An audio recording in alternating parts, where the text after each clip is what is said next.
परम शांति। सभी का स्वागत है, परम परम स्वागत है बापूजी के इस यूट्यूब चैनल बापूजी दशरथ भाई पटेल में।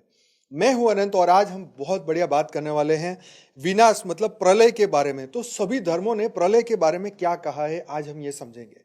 आज के समय को देखते हुए हर व्यक्ति सोच रहा है कि आज नहीं तो कल धरती पर प्रलय जरूर होगा, क्योंकि दुनिया का जो वायुमंडल बन चुका है, थर्ड वर्ल्ड वॉर कोई कहता है चालू हो चुका है, कोई कह रहा है होने वाला है, तैयारियां हो चुकी हैं, सब लड़ाई के मूड में है। तो आइए हम समझते हैं कि सभी धर्मों ने क्या इसके बारे में कहा हुआ है कि प्रलय कब होता है और उसका क्या कोई टाइम बताया है कि नहीं, कि प्रलय के बारे में इन शॉर्ट सभी धर्मों की क्या बात क्या सोचते हैं हर धर्म। तो आज हम ये जानेंगे। तो विनाश या प्रलय को लगभग लगभग हर धर्म में ब्रह्मांड और जीवन के अंत से जोड़ा जाता है।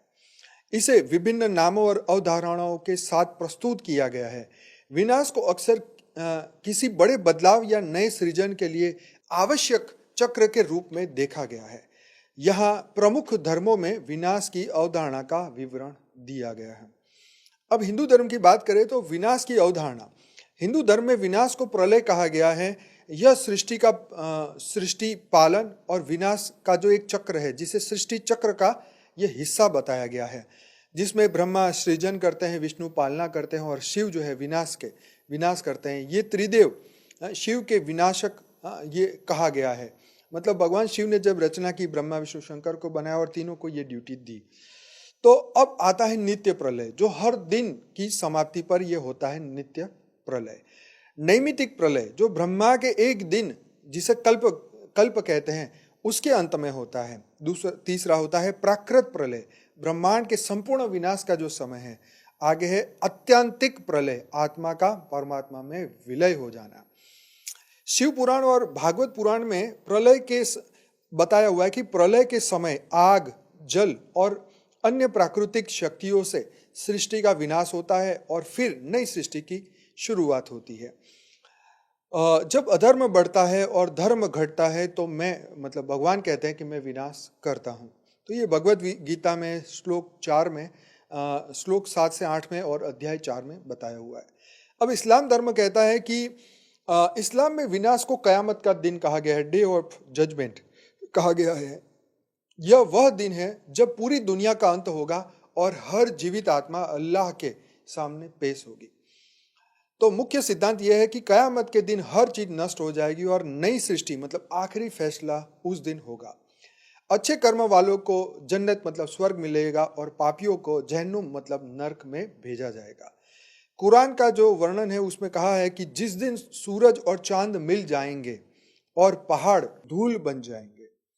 तो ये सूरह अल नाजियत में लिखा हुआ है, कयामत के दिन सब कुछ खत्म हो जाएगा और ईश्वर नई सृष्टि करेगा।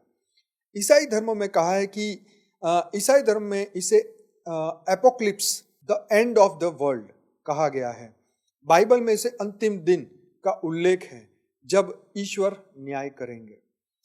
तो इसमें यीशु मसीह के पुनरागमन के समय विनाश होगा और अच्छे और बुरे का न्याय किया जाएगा, जहां अंतिम युद्ध मतलब आर्मगेडन के बाद नया स्वर्ग और नई धरती बनाई जाएगी। तो अंतिम युद्ध जो है ये शब्द यूज किया गया। तो बाइबल का एक उदाहरण है जहां पे आकाश और पृथ्वी खत्म हो जाएगा लेकिन मेरे शब्द सदा रहेंगे। ऐसा मैथ्यू 24.35 में लिखा है। पृथ्वी आग से नष्ट हो जाएगी और नई दुनिया का सर्जन होगा। तो ये बाइबल में बताई हुई बात है। बौद्ध धर्म कहता है कि विनाश की जो उनकी अवधारणा है, तो बौद्ध धर्म में विनाश को संसार चक्र का हिस्सा माना गया है। इसे ब्रह्मांड के अनिवार्य परिवर्तन और पुनः सर्जन के रूप में देखा गया है। महायान बौद्ध धर्म में ब्रह्मांड लगातार परिवर्तनशील है। जब अधर्म बढ़ता है तो ब्रह्मांड का पुनः सर्जन होता है। त्रैलोक्य, 3 लोक, कामलोक, रूपलोक और अरूपलोक में जीवन चक्र चलता रहता है। विनाश के बाद पुनः निर्माण होता है। दंपत का उदाहरण यहाँ पर है। सब कुछ अनित्य है, जो उत्पन्न होता है वह नष्ट होता है। तो ये जो बातें हुई ये बौद्ध धर्म की हुई। अब हम बात करते हैं सिख धर्म की। तो उनमें भी विनाश की अवधारणा है। सिख धर्म में विनाश को ब्रह्मांडीय परिवर्तन के रूप में देखा जाता है, जहां हरि मतलब ईश्वर ने सृष्टि को बनाया है और वह इसे नष्ट कर सकता है। गुरु ग्रंथ साहिब कहते हैं कि पृथ्वी, आकाश और सब कुछ ईश्वर की मर्जी से चलता है। जो भी उत्पन्न होता है वह नष्ट होगा, केवल सत्य शाश्वत है। गुरु ग्रंथ साहिब अंग 1426 में बताया है। यहूदी धर्म कहता है कि यहूदी धर्म में डे ऑफ द लॉर्ड, यहोवा का दिन का उल्लेख बताया गया। यहोवा, यह दिन विनाश और न्याय का प्रतीक है।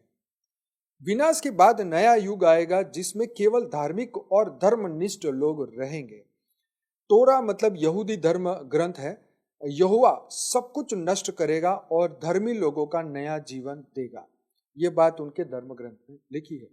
पारसी धर्म कहता है कि पारसी धर्म में विनाश को फ्रांसो केरीति कहा गया है। यह वह समय है जब दुनिया का अंत होगा। सभी आत्माएं अपने कर्मों के लिए न्याय प्राप्त करेगी। अग्नि और पिघले हुए धातु के माध्यम से पूरी सृष्टि शुद्ध की जाएगी। अच्छा जीवन जीने वालों को स्वर्ग में स्थान मिलेगा। शीतो धर्म, जो जापानी धर्म है, वो ये कहते हैं कि शीतो धर्म में ब्रह्मांड के चक्र के अंत का कोई स्पष्ट विवरण नहीं है, लेकिन यह कहा गया है कि जब मानवता प्रकृति के साथ असंतुलन में आती है तो प्राकृतिक आपदाएं विनाश का कारण बनती है। आगे है ताओ धर्म। तो ताओ धर्म में विनाश को प्राकृतिक संतुलन का टूटना माना गया है। जब ताओ मतलब प्राकृतिक संतुलन बिगड़ता है तो ब्रह्मांडीय विनाश होता है। अधिकांश धर्मों में यह विचार है कि जब मानवता अधर्म, पाप या असंतुलन में जाता है या असंतुलन में जाती है तो विनाश होता है। और विनाश के बाद पुनः सर्जन का उल्लेख लगभग हर धर्म में बताया गया है। अच्छा, अंतर क्या है यहाँ पे? तो हिंदू धर्म कहता है विनाश के बाद पुनः सर्जन को चक्र के रूप में देखा गया है। इस्लाम और ईसाई धर्म में इसे अंतिम डे ऑफ जजमेंट और स्थायी न्याय के रूप में प्रस्तुत किया गया है। बौद्ध धर्म में इसे ब्रह्मांडीय परिवर्तन के रूप में देखा गया है। सभी धर्म विनाश को केवल अंत नहीं बल्कि एक नया आरंभ या शुद्धिकरण का हिस्सा मानते हैं। यह दर्शाता है कि विनाश आवश्यक रूप से नकारात्मक नहीं है बल्कि एक नया संतुलित स्थापित करने का माध्यम है।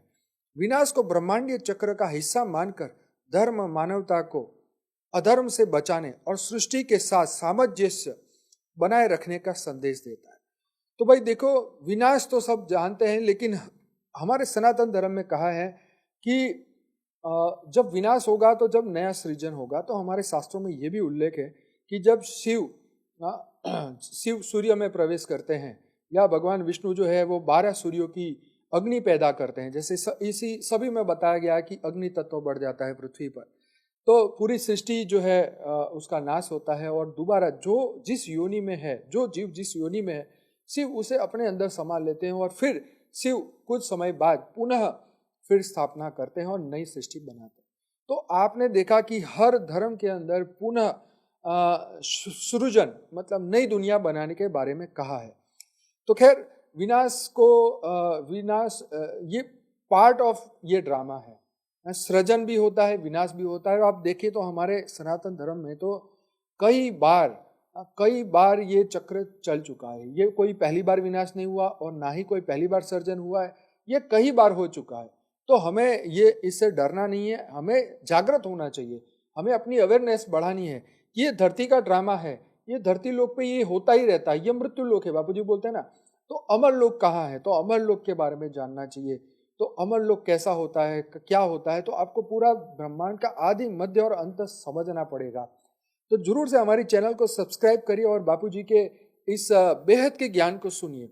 फॉर द बिगिनर्स करके हमारा एक प्लेलिस्ट है, उसको देखेंगे तो आपको बहुत कुछ नया समझने को मिलेगा।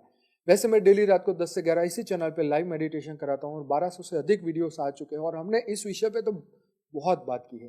तो जरूर से हमारे साथ बने रहिए और मॉर्निंग में जुड़ना चाहते हैं तो सुबह 5:30 से 6:30 बजे साक्षी के साथ जुड़िए परम शांति मोटिवेशन एंड मेडिटेशन के चैनल पे। तो अगर वीडियो अच्छा लगा है तो जरूर से लाइक करिए, शेयर करिए, कमेंट करिए और दुनिया तक इसे जरूर से पहुंचाइए। आप सभी दिव्य आत्माओं का दिल से धन्यवाद, कोटि कोटि धन्यवाद। बेहद की परम शांति सोचो बोलो परम शांति। Join us daily for our morning live meditation, Monday to Saturday, 5:30 to 6:30 a.m. Join us daily for live meditation, 10 p.m. to 11 p.m. on YouTube Live. Subscribe now. Website www.paramshanti.org. Email us anant@paramshanti.org. Like, share, subscribe. Join today. बेहद की परम शांति सो